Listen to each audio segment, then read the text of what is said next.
Hello friends, you are most welcome to doctor Puneet Sisodia YouTube channel. आज का जो हमारा टॉपिक है वो है ब्लूसम एंड रॉट डिजीज के बारे में। ये जो बीमारी होती है हमारी फसलों के फल में इसका सिम्टम्स दिखाई देता है। जैसा कि आप टमाटर में देख सकते हैं किस तरीके का सिम्टम्स है, इसमें ब्लूसम एंड रॉट डिजीज है। और आप शिमला मिर्च में देख सकते हैं इस तरीके का सिम्टम्स होता है। हरी मिर्च में इस तरीके का सिम्टम्स होता है। उसके बाद लौकी और ये जुकूनी, इनके अतिरिक्त अन्य फसलों में भी ये बीमारी आती है। तो इस बीमारी का जो मेन रीज़न होता है, पहले तो हम इसका सिम्टम्स जान लेते हैं। इसका जो सिम्टम्स होता है क्या होता है, फल का जो अंतिम छोर होता है उसमें ब्राउन कलर का स्पॉट बनता है, धब्बे बनते हैं, धीरे-धीरे फैलने लगते हैं, जैसे रिंग आकार में, जैसा कि आप देख सकते हैं।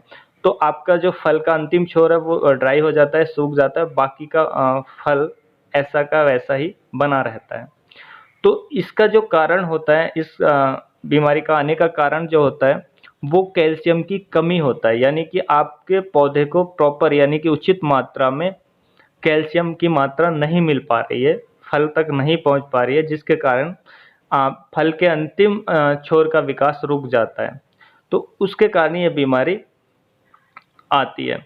तो इसके लिए हमको क्या करना है, यदि कैल्शियम की कमी के कई रीज़न हो सकते हैं, प्लांट को कैल्शियम ना मिलने के कई कारण हो सकते हैं। पहला, यदि आपकी सॉइल में प्रॉपर कैल्शियम नहीं है, यानी कि प्रॉपर कैल्शियम की मात्रा नहीं है, तो प्लांट को कैल्शियम कैसे मिल पाएगी। इसलिए फिर यदि आपकी सॉइल में कैल्शियम की कमी है तो आपको क्या करना है, कैल्शियम क्लोराइड का आपको स्प्रे करना है अपनी क्रॉप पे। और साथ में आप चाहें तो 2 ग्राम पर लीटर के हिसाब से स्प्रे करना है, और 3 ग्राम पर लीटर के हिसाब से आपको साथ में ड्रिंच भी कर सकते हैं।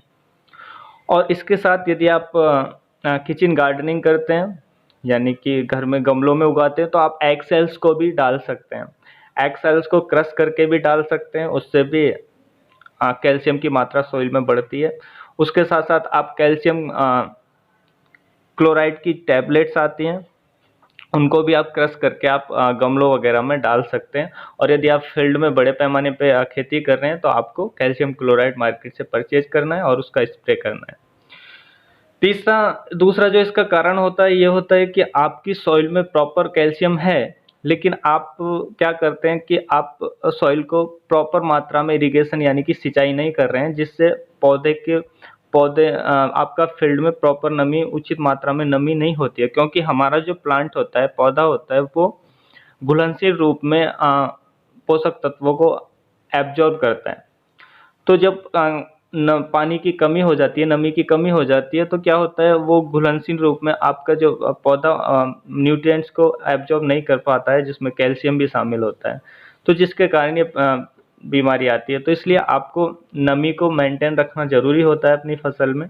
आपकी ये सॉइल ज़्यादा ड्राई ना हो और ज़्यादा मात्रा में पानी भी ना दें, वो भी हानिकारक हो सकता है। तीसरा जो इसका कारण होता है वो होता है कि आपकी सॉइल में प्रॉपर कैल्शियम की मात्रा है, लेकिन आपकी सॉइल में नाइट्रोजन और मैग्नीशियम की मात्रा ज़्यादा हो गई है।